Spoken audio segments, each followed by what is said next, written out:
Hi, I'm Rain. 6 months ago, my life was perfect. Engaged to my college sweetheart Blake, surrounded by amazing friends, and planning my dream beach wedding in Hawaii. Everything changed during what should have been a fun pre-wedding boat trip. Come on, Rain, live a little. The water's gorgeous. My maid of honor Cynthia called, her blonde hair whipping in the wind as she leaned over the yacht railing. I don't know. I've never been a strong swimmer, I replied, eyeing the turquoise waves skeptically. Blake wrapped his arm around my waist, his familiar cologne mixing with the salt air. Babe, I'll be right there with you. Nothing's going to happen. Promise?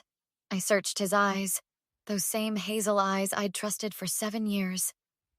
Cross my heart, he said, drawing an X across his chest like he always did when making promises. 10 minutes, then we'll head back to shore for the rehearsal dinner. Fine, but if I drown, I'm haunting you forever, I joked, slipping off my cover-up. My best friend Marcus raised his champagne glass from his lounge chair. To the future Mrs. Blake Henderson, may your marriage be as perfect as this view. Everyone cheered as I climbed down the ladder into the cool Pacific.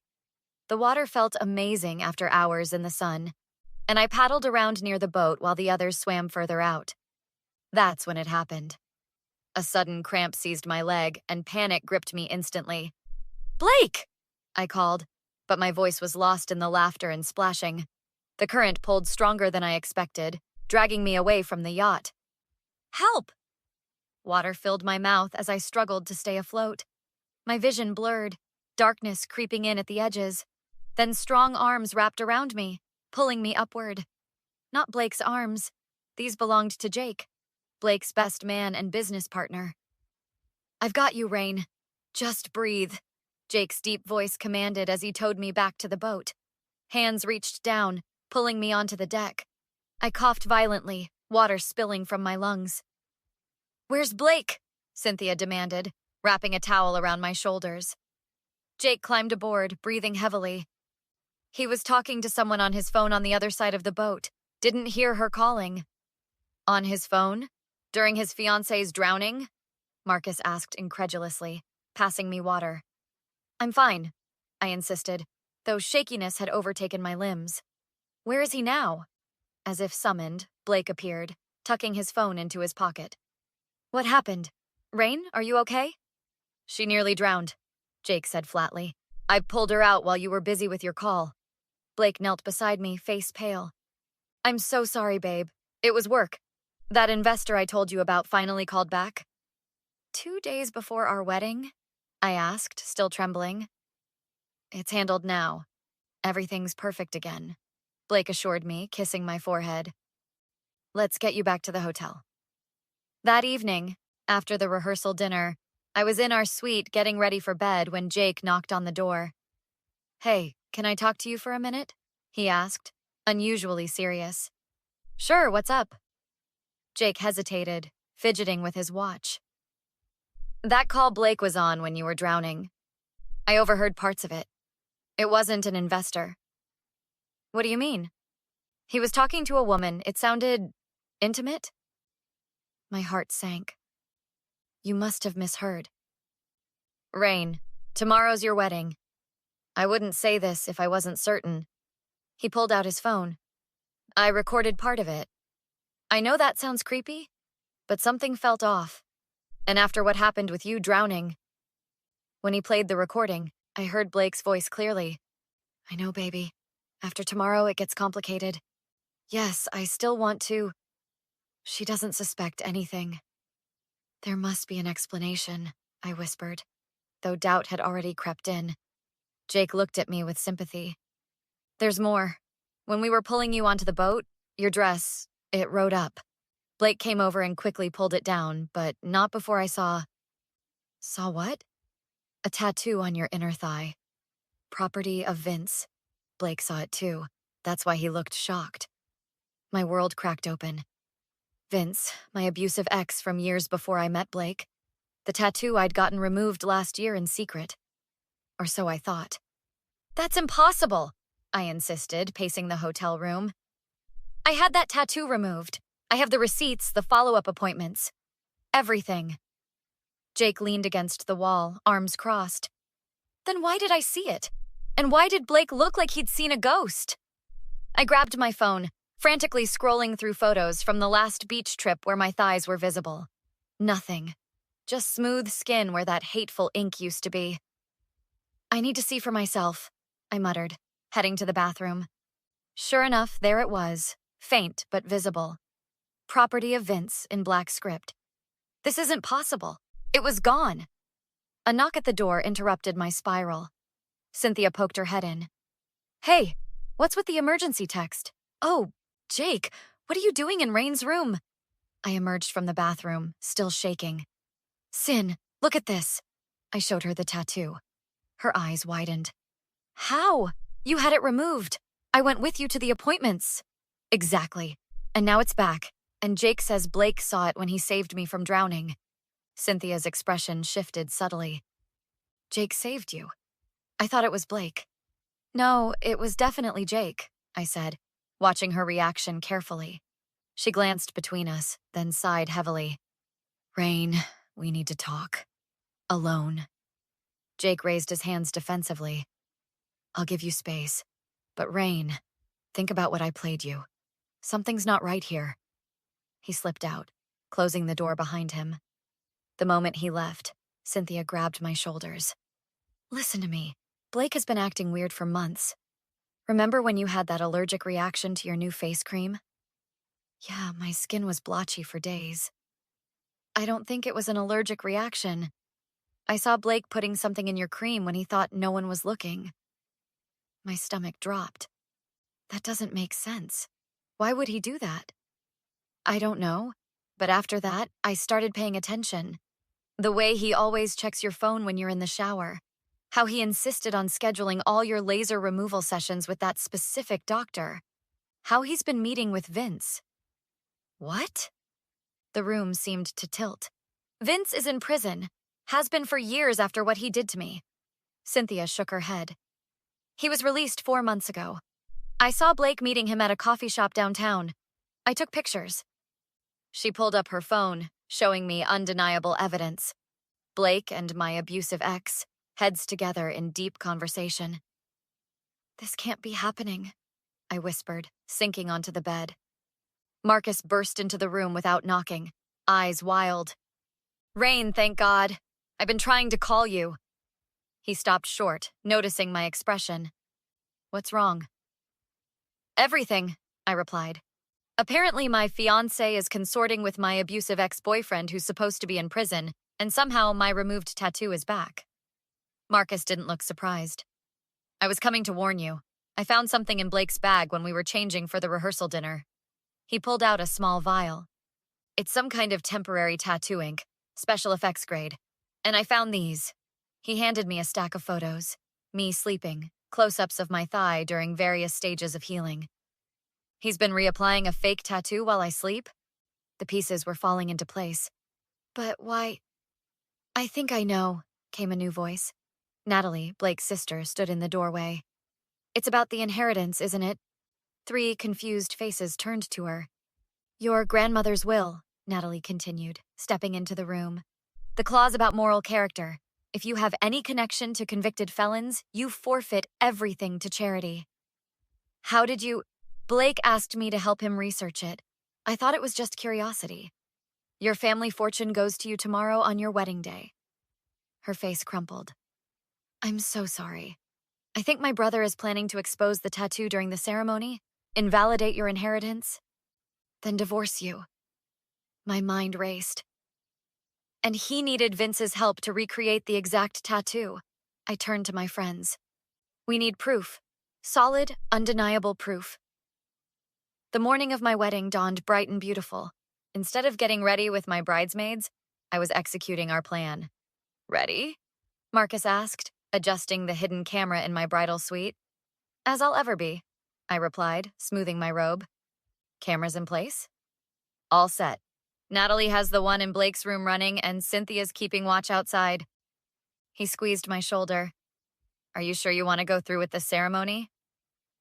Not the actual marriage, but yes, I need to see how far he'll go. I need everyone to witness it. A soft knock announced Jake's arrival. Your fiancé is requesting a private moment before the ceremony. Apparently, tradition be damned. Perfect. Show him in, then get to your position. Jake hesitated. Rain, if he tries anything, I'll be fine. The security team is on standby, and I'm not as fragile as I look. Minutes later, Blake entered, handsome in his tuxedo, a practiced smile on his face. There's my beautiful bride. Blake, I greeted, watching him carefully. I thought it was bad luck to see each other before the ceremony.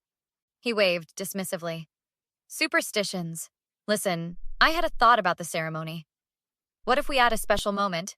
I lift your dress, tastefully of course, to remove a garter? It's traditional, and the photos would be amazing. My skin crawled at his calculated performance. That's not really my style. Why the sudden interest in traditions? Just want everything to be perfect. He approached, wrapping his arms around me. After today, everything changes. You have no idea how right you are, I murmured. He misinterpreted my tone, pulling back to look in my eyes. Cold feet? Not about what you think. I stepped away. Tell me about Vince. His face remained impressively neutral. What about him? Don't play dumb, Blake. I know you've been meeting with him. I know about the fake tattoo. I know everything. For a moment, he maintained his innocent expression. Then, like a mask dropping, his features hardened. How? Does it matter? What matters is why. My inheritance? Really? Was marrying me for 7 years not enough? You had to take everything. Blake's laugh was cold, unfamiliar. Do you have any idea how exhausting it's been? Playing the devoted boyfriend to a woman with more baggage than an airport? Poor traumatized Rain, so fragile, so damaged. Each word cut deeper than I expected. So it was all a lie? 7 years? Not at first. But when I found out about your trust fund activating on your wedding day, well, let's just say it became a business arrangement. One that ends today, very publicly. With you exposing my connection to a felon, invalidating my inheritance, and then comforting my devastated bride through a quickie divorce while the lawyers sort out what's left. His smile turned cruel. You should thank me. I saved you from drowning. Actually, Jake saved me while you were on the phone with your real girlfriend. Blake's confidence faltered momentarily. A minor detail. No one will believe you over me. I've spent years building my reputation as your devoted partner. Is that why you've been drugging me? So I wouldn't notice the fake tattoo applications? Just mild sedatives. Nothing harmful. He checked his watch. This has been fascinating, but we have a wedding to attend. Unless you'd prefer to cancel and let everyone know about your secret reconciliation with your abusive ex. I have quite compelling evidence. I stepped closer, lowering my voice. Here's what's going to happen.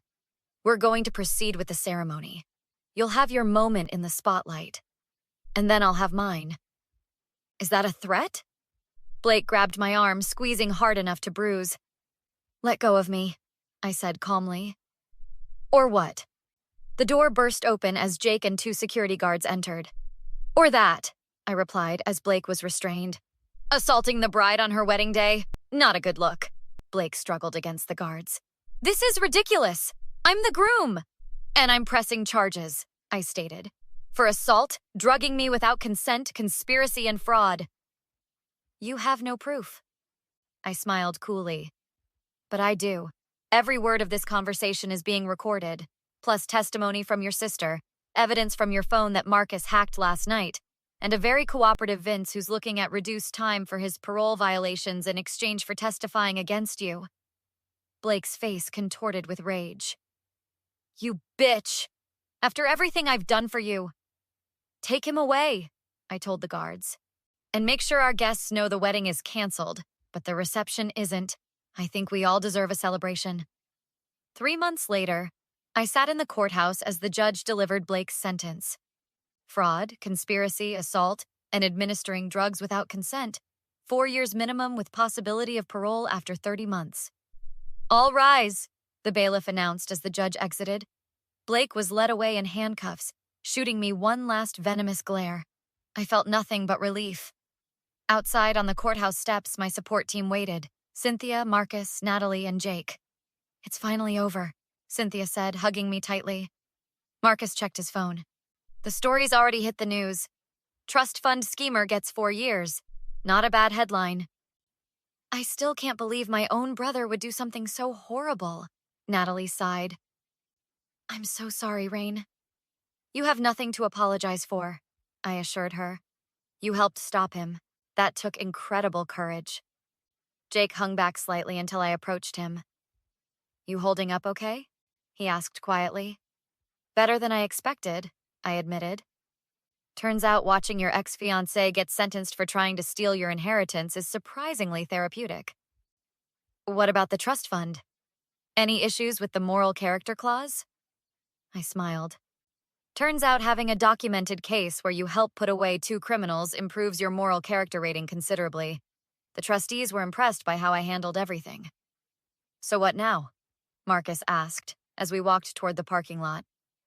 "Now I rebuild. New apartment, new business venture, new life." "And therapy," Cynthia added pointedly. "Lots of therapy." "Definitely therapy," I agreed with a laugh. "But first, lunch. I'm starving."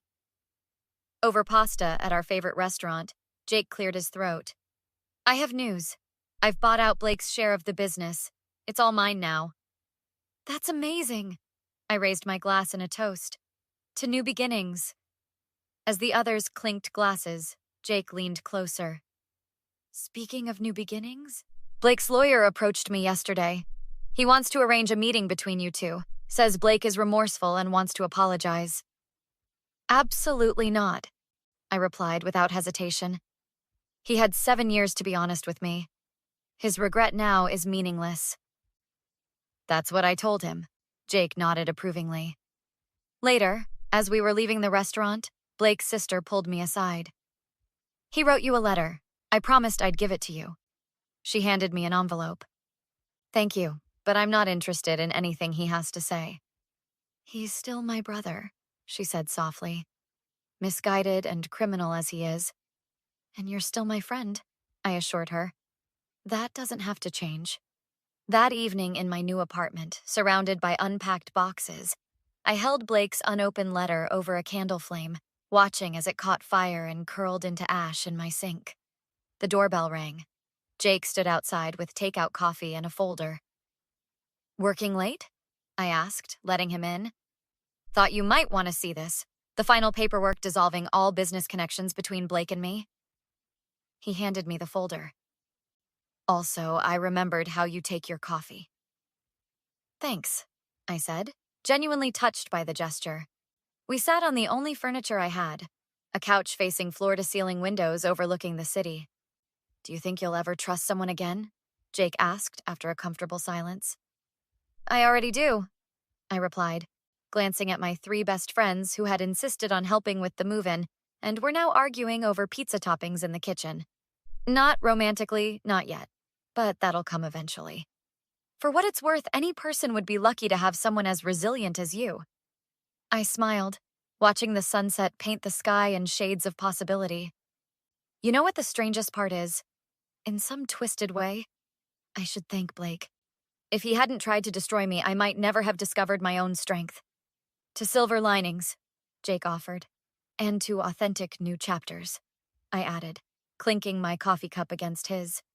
From the kitchen, Marcus called out, "If you two are done with the heart-to-heart, we need a tiebreaker on pizza toppings." Life wasn't perfect, but it was genuinely mine again, and that was worth more than any inheritance could ever be. What would you do if someone you trusted completely betrayed you for money?